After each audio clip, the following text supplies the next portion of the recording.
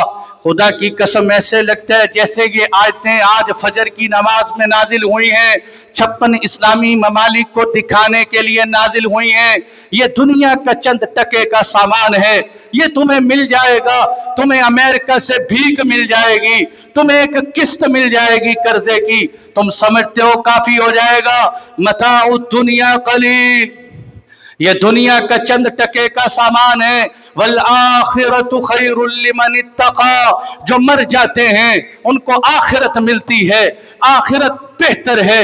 Anima تکونوا، وہ بات آ گئی جو میں نے کہی اینما تکونوا یدرککم الموت ولو کنتم فی بروج مشیدہ۔ قرآن کہتا ہے بزدلو، تم جہاں کہیں بھی جہاد سے بھاگ جاؤ، تم اگرچہ مضبوط قلعوں میں گھس جاؤ، موت تمہیں وہاں بھی آ کے پکڑ لے گی۔ موت کا تعلق صرف میدان جہاد سے نہیں، اگر میدانوں میں جانے سے موت آتی تو خالد بن ولید بستر پہ فوت نہ ہوتے، خالد بن الولید میدان جہاد میں شہید ہو جاتے، سارا جسم زخموں سے چور ہو گیا، لیکن جب جانے کا وقت آیا موت بستر پہ آئی ہے یہ بتانے کے لیے کہ موت میدان جہاد میں نہیں۔ آپ صلی اللہ علیہ وسلم نے فرمایا تھا میری امت اس وقت تک خیر پہ رہے گی جب تک جہاد کرتی رہے گی۔ گھوڑے کی پیشانی میں اللہ نے خیر چھپا رکھی ہے۔ آپ نے فرمایا میری امت ہمیشہ حق پہ رہے گی، ایک میری امت کا طبقہ ایسا ہوگا جو کبھی غلط نہیں ہوں گے، دنیا ان کی مخالفت کرے گی پر کسی کی مخالفت ان کا کچھ بگاڑ نہیں سکے گی۔ صحابہ نے پوچھا حضور وہ جماعت کہاں ملے گی؟ بخاری مسلم کی حدیث سنا رہا ہوں، صحیحین کی حدیث ہے، اے اللہ کے نبی وہ جماعت کہاں ملے گی؟ آپ نے فرمایا وہ جماعت سرزمین شام میں ہوگی، وہ جماعت سرزمین شام میں ہوگی۔ آپ نے ایک دن فرمایا طوبیٰ للشام، خوشخبری ہو ملک شام کے لیے۔ صحابہ نے پوچھا اللہ کے نبی شام کے لیے کیوں خوشخبری ہو؟ آپ نے فرمایا اس لیے کہ فرشتوں نے شام پہ اپنے پر پھیلا رکھے، اپنے پر پھیلا رکھے۔ آپ نے فرمایا ایک وقت آئے گا تمہارے اندر اختلاف ہو جائے گا، تم آپس میں ٹکڑوں میں تقسیم ہو جاؤ گے۔ صحابہ نے پوچھا اللہ کے نبی جب امت ٹکڑوں میں تقسیم ہو جائے گی ہم کہاں جائیں؟ آپ نے فرمایا تم ملک شام چلے جانا۔ ایک حدیث میں آپ نے فرمایا ایک وقت آئے گا فتنے ہی فتنے ہوں گے، اس وقت خیر شام میں ہوگی۔ صحیحین کی حدیث ہے، بخاری میں ہے، آپ نے فرمایا اللہم بارک لنا فی شامنا وفی یمننا، اے اللہ ہمارے شام میں برکت دے، ہمارے یمن میں برکت دے۔ صحابہ کہنے لگے ففی نجدنا، اے اللہ سعودیہ کی سرزمین پہ، عرب لیگ کی سرزمین پہ بھی برکتیں نازل ہونے کی دعا فرما دیں۔ آپ نے فرمایا نہیں، اللہم بارک لنا فی شامنا وفی یمننا، یا اللہ یمن میں برکتیں دے، شام میں برکتیں دے، وفی نجدنا یا رسول اللہ، اے اللہ کے نبی نجد کے لیے بھی دعا کر دیں۔ تیسری دفعہ میرے نبی نے فرمایا ہناک الزلازل والفتن، میں نجد کے لیے دعا نہیں کرتا، وہاں زلزلے ہوں گے، وہاں فتنے ہوں گے۔ آج دنیا دیکھ رہی ہے، میں بغیر اشارے کے کہتا چلوں، اے عرب لیگ والو اٹھو، تم عرب ہو، تم کم از کم امت مسلمہ ہونے کی بنیاد پہ نہیں اٹھتے، تم عرب ہونے کی بنیاد پہ اٹھ جاؤ، تم لسانیت کی بنیاد پہ اٹھ جاؤ، تم ہمارے سروں کے تاج ہو۔ اللہ کے نبی عربوں میں آئے ہیں، ہمیں تو عربوں پہ بولتے ہوئے شرم آتی ہے، ہم عجمی ہیں، ہم تو سکھوں کی نسلوں سے آئے ہوئے لوگ ہیں، تم تو عرب ہو، عرب ہو، تم اللہ کے نبی کے گھرانے سے ہو، اعلیٰ ہو، اشرف ہو۔ اٹھو، خدا کی قسم اللہ نے تمہارے بڑوں کو عزت دی تھی، میدان جہاد کی وجہ سے، احد کی وجہ سے، خندق کی وجہ سے، حنین کی وجہ سے، تبوک کی وجہ سے۔ آج بھی اگر تم عزت چاہتے ہو تو میدانوں میں آؤ، یہاں صرف باتیں کرنے سے کام نہیں چلے گا۔ مٹ گیا ہے فلسطین، لٹ گیا ہے فلسطین، ماؤں بہنوں کی عزتیں تار تار ہو گئیں۔ اگر آج بھی مسلمانوں کے اندر غیرت نہیں آئے گی تو نہ جانے کب غیرت آئے گی۔ حجاج بن یوسف جیسا ظالم آدمی یہاں بیٹھے ہوئے دمشق کے اندر پتہ چلا کہ سندھ کی